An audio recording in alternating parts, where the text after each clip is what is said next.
We should get some of him. Yeah, totally. You gotta get me. You gotta get me. You gotta get him. You got some mentors you're teaching him. Yeah, I'm trying to teach him about the neighborhood. So he's one of the guys. So I photographed him since he was like about what? Wow, 15 years old. I'm 35 years old right now. This guy. That's how long when this neighborhood was preserved. Yeah, watching these guys grow up. That's totally. That's a blessing to be able to do really that. Is. It really is. You know? Like this block here used to be Hellraiser. So Hellraiser was a type of heroin.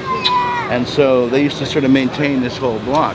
And in a way, bad as drugs were, at a certain level, they kind of maintained the value of the neighborhood because other people weren't coming in and taking over. And here we have young Zach, the guy we were talking about. Getting the education, working for his father, learning how to do the business. But now it's getting so expensive that it's becoming impossible for anybody else to come along and do that next. Could Zach turn around and be his father now and do that again? Maybe not.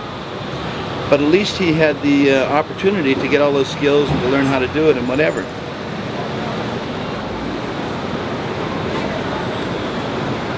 Front door shot right here. Here we go.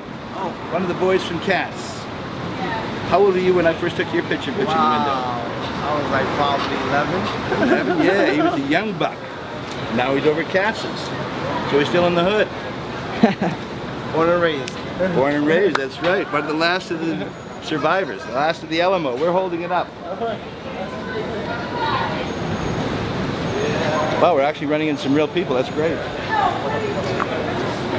So we'll take a look over here. We'll show you this side. These guys are Hey, how are you? good. David's club. No, David was born on the block. Get you both. David was born on the block. Yeah. Born and raised, and he's still here. And then what I see here next to it was another bodega, and that was like Arlene's Grocery. So here's Arlene's Grocery, which is now like a club. The other bodega down there is a laundromat. This one, who knows what it's going to be. This guy right here. This guy. There you go. This guy. This guy. That's the guy. That guy. How you doing, AJ? Good, Clayton. Always good to see you, man. Yes, you too. Always good to see you. Good. Killing it.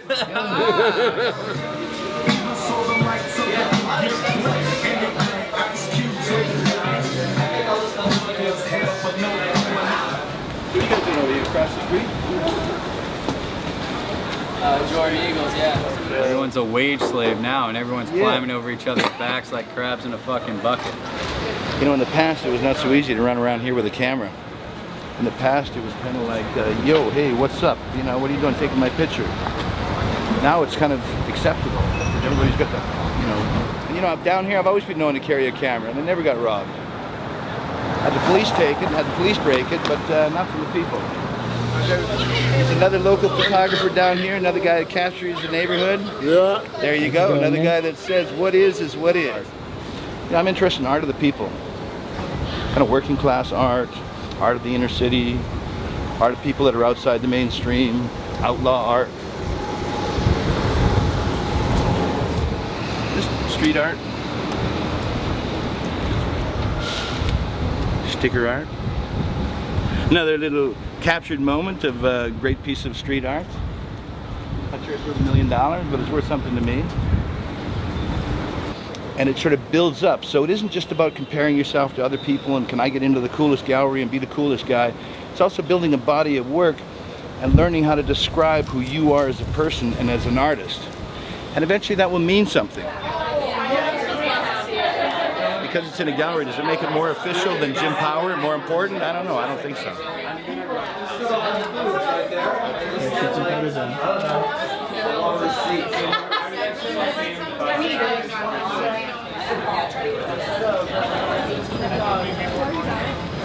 The artist? Oh, really? Very good. Gotta get the artist, right? All right, good luck with the show. What's your name? Thanks, man. Eddie. Eddie. Here we have Eddie the artist. Good show. Thank you. Thank you very much. But you see, that's curious too. Like, I've gone over there and documented a lot of those shows. The owners there, the people that work there.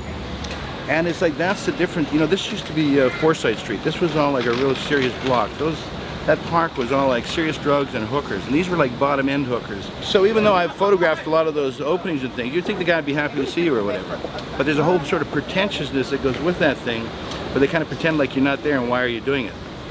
And so instead of seeing the concept of sharing, you get this other whole side of sort of like taking.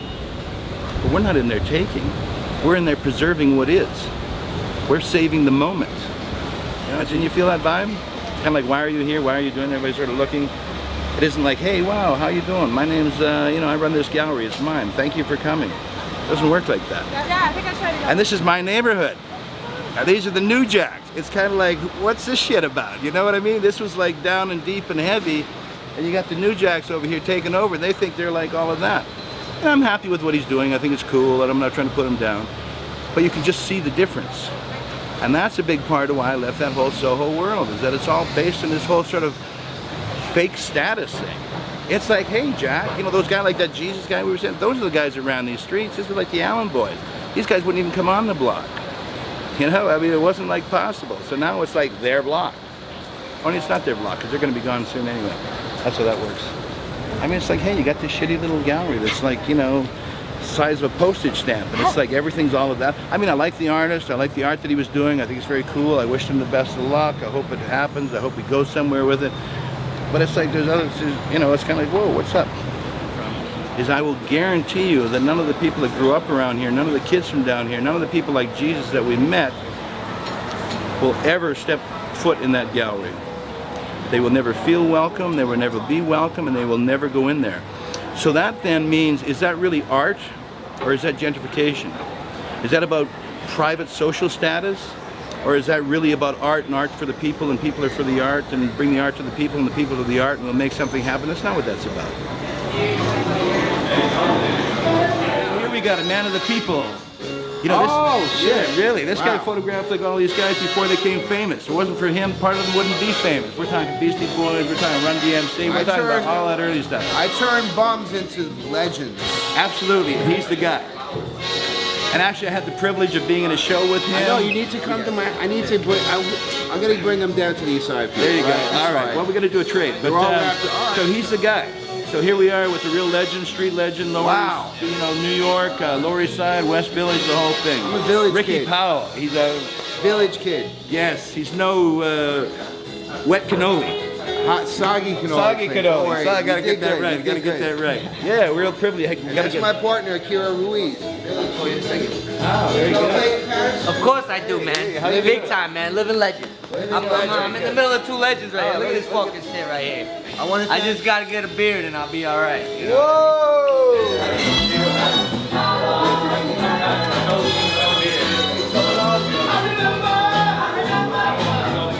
We have a whole different vibe in here, like a more of a street vibe. And there's no question, Ricky Powell's a legend. I mean, he's like New York history without question. And all of a sudden, it's a welcoming, wonderful place to be.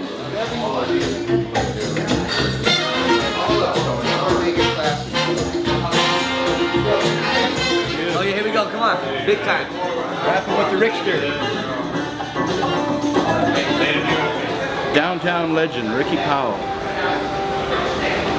Classic. We can get the limo out here for him.